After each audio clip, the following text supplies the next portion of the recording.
I think we should really be pushing. We should be in the era of I would call it honest politicians. Yes.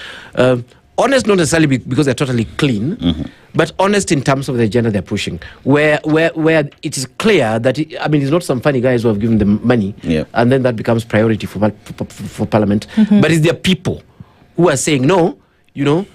We have this issue and we have this issue and we have this issue.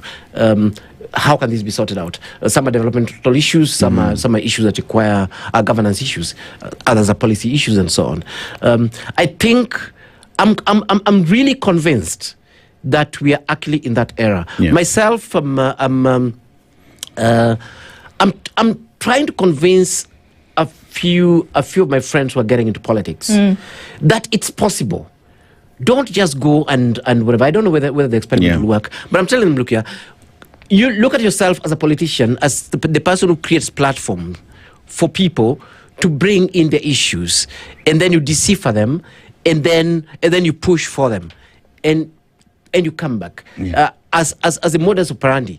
Where you actually listen, and even where you have difficulties, and this is quite doable. Because during elections, anyway, this fellows meet, as opposed to the traditional politician who, I'll do this for you, I'll do this for you, I'll do this for you, I'll build a road, I'll build an hospital, I'll take you to the moon, I'll take your children to China, you'll become Singapore.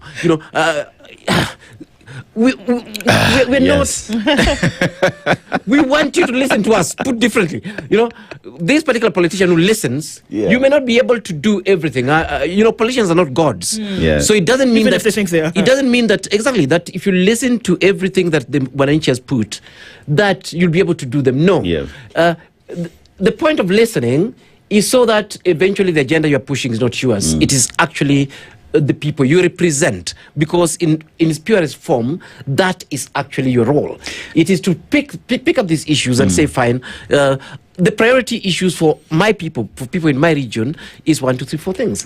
Prof, and it's possible. Prof, I want to look at the opposition that we see now coming from Kenyans. Right. Would it be that Kenyans see civil disobedience, demonstration, protest every other day because they have an agenda? Right. They don't know where to take it. Exactly. Because when you look at the opposition that does lie in the house, you don't know who is the opposition. Correct. So the only other option that Wananchi has is to be on the streets every other day. But if Wananchi had a clear-cut opposition where they know if we have something we're opposing, we know where to go to, and these guys will take it and run with it. Perhaps we'll see a shift in how things run. In fact, and again, this is where I would advise the president that it is in his interest. It is in his interest to have a strong opposition, a strong and a formal opposition. Of course, it will give you headache, but on the other hand, and I think you even knows it to some degree, that number one, you actually have a group that you can discuss your agenda with. You know who's opposing you and why and what the issues actually are. And like you're saying, for the Wananchi, it also becomes clear that I know if I've got issues with government and government ideas and government policies, then I'll channel them this way. If I've got issues against the government and against the government ideas or alternatives to what government is providing, then I'll channel them this way. That way, then, of course, we end up with a more civil society, as it actually were.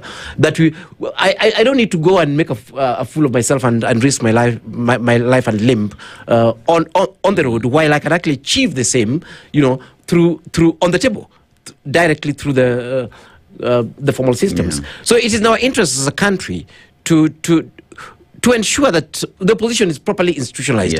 I don't want to make this statement because I know it's a sensitive statement. I hear you're going to make it anyway. Yes, but I hope the handshake era is finished, so that we can actually be having proper opposition. You basically lose elections. You take your seats as minority in all the houses, coming all the way from the counties to national government, and you hold government to account. This whole idea that we shake hands and then suddenly I lose my identity and we have no idea who's doing what in the country has been bad for our governance, actually, and must actually call it out. But like we're saying, as Wananchi, we have issues.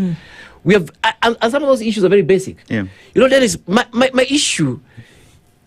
personal issue in this country is just one. Just my own. Yes. One of the things that's most important for me in this country, as Omenya, has been value for money for infrastructure projects. And I opposed the SGR specifically for that. And at the SGR documents, I was opposed the expressway exactly for that. These are totally inflated infrastructure. The Rironi thing, same thing. I mean, it was inflated. The Danny one we were talking about, from 200 billion to 375 billion, same infrastructure. But then, you see, for me, this is an issue. But we need a space where we can process this. That are we getting value for money for government infrastructure projects? You know, that's just one simple, clear issue that as a citizen Omenya, I would be happy to have processed. Of course, it will not be processed through the government side because we know where this money is going. It is actually going into people's pockets. In this country, we no longer talk about corruption because it's the norm. And we want, what I'm actually saying is that, yes, we're paying taxes, but we want value for money. I want. There are many things that many different people want. Yeah. But you see, I'm just giving that as an example. We were talking about Odia's death the other day.